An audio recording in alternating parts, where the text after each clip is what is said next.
Hello foodies, ఎలా ఉన్నారు అందరూ? I'm Kavitha, I'm also foodie. ఇవాళ పెసర్లతో కర్రీ చేస్తున్నానండి. ఇంట్లో అయితే ఏ వెజిటేబుల్స్ లేవండి, అందుకని అప్పటికప్పుడు ఆలోచించి ఈ కర్రీ చేసేసాను అనమాట. పెసలు తీసుకున్నాను, వాటిని శుభ్రంగా వాష్ చేసుకొని పక్కన పెట్టేశాను. స్టవ్ మీద కుక్కర్ పెట్టుకొని ఆయిల్ వేసి పోపు దినుసులు అలాగే కొంచెం కరివేపాకు వేసి ఇలా వేయించుకుంటున్నాను.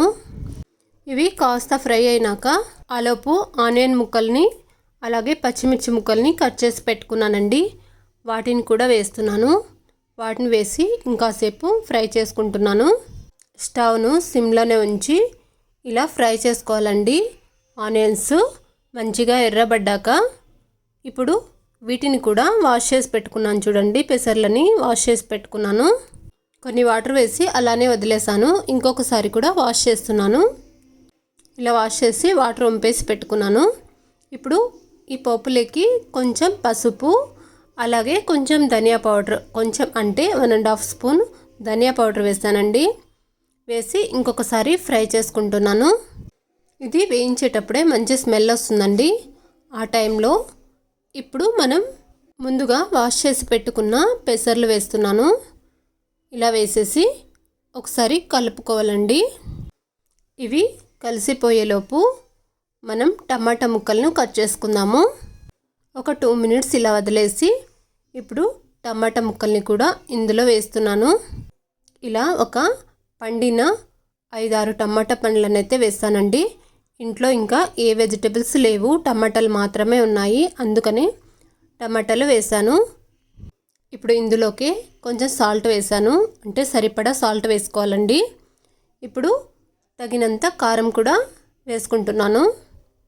అలాగే సరిపడా వాటర్ కూడా వేసుకొని ఇంకొకసారి బాగా కలుపుకోవాలండి. దంచిన వెల్లుల్లి రెబ్బలు పోపులోకి వేసుకోవాలి, కానీ నేనైతే మర్చిపోయి లాస్ట్లో వేసానండి. మీరు ఆనియన్ ముక్కలు వేసేటప్పుడే దంచిన వెల్లుల్లి రెబ్బలు కూడా వేసుకోండి. టేస్ట్ అయితే చాలా బాగుంటుంది. ఇప్పుడు ఇందులోకే 1.5 స్పూను లేదా 2 స్పూన్స్ నువ్వులు వేసాను. వేసి అన్నీ కలిపేసి కుక్కర్ మూతను పెట్టాను. పెట్టి నేనైతే 5 విజిల్స్ వచ్చేంత వరకు ఉడికించుకున్నానండి. ఇలా 5 విజిల్స్ వచ్చిన తర్వాత చూసారా, మంచిగా పెసర్లు కూడా మంచిగా ఉడికిపోయాయి. కర్రీ మొత్తం ఇలా మంచిగా ఉడికిపోయింది. నేనైతే ఇప్పుడు వేస్తున్నానండి వెల్లుల్లి రెబ్బలు. ఫస్ట్నే వేసుకోవాల్సింది, నేనైతే మర్చిపోయాను, అందుకని ఇప్పుడు వేసాను. వేసి ఇంకో 2 మినిట్స్ స్టవ్ మీద ఉంచాను. మంచిగా ఉడికిపోయాయి. మీరు ఫస్ట్లోనే వేసుకుంటే ఇలా వేసుకోవాల్సిన అవసరం ఉండదండి. ఈ కర్రీ అయితే నేను ఇప్పుడు దోశలోకి సర్వ్ చేసుకుంటున్నానండి. దోశలో కానీ లేదా రాగి సంగటిలో కానీ చపాతీలో కానీ లేదా రైస్లో కూడా చాలా బాగుంటుంది. అప్పటికప్పుడు ఇంట్లో ఏ వెజిటేబుల్స్ లేనప్పుడు ఇలా ప్రిపేర్ చేసుకోవచ్చు. హెల్త్కి కూడా పెసర్లు చాలా మంచిదండి. మీరు ఎప్పుడైనా ఇలా ప్రిపేర్ చేస్తారా? అది కూడా ఈజీగా కదా, పెద్దగా టైం కూడా పట్టదు. టేస్ట్ కూడా చాలా బాగుంటుందన్నమాట. పిల్లలు కూడా ఇష్టంగా తింటారు. మీరు కూడా ఒకసారి ట్రై చేసి నచ్చితే మాత్రం లైక్ చేసి షేర్ చేసి సబ్స్క్రైబ్ చేసుకోండి.